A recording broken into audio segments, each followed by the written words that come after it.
Why does my skin show dryness? Your skin is uncomfortable, especially after cleansing. It is rough, irritated, tight, maybe even flaky or itchy. It seems that like about 30% of the population, you have dry skin. Often confused with dehydrated skin, which lacks water, dry skin lacks also lipids, and lipids are crucial for the skin barrier. In the epidermis, they play the role of mortar between cells. At the surface, sebum is a key component of the hydrolipidic film. At these two levels, they help the skin to prevent the water loss, to stay soft, comfortable and supple.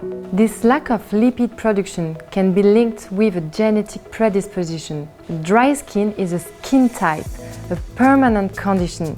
But some circumstances can make the skin temporarily drier, like some medical conditions, some drugs, or environmental factors like winter.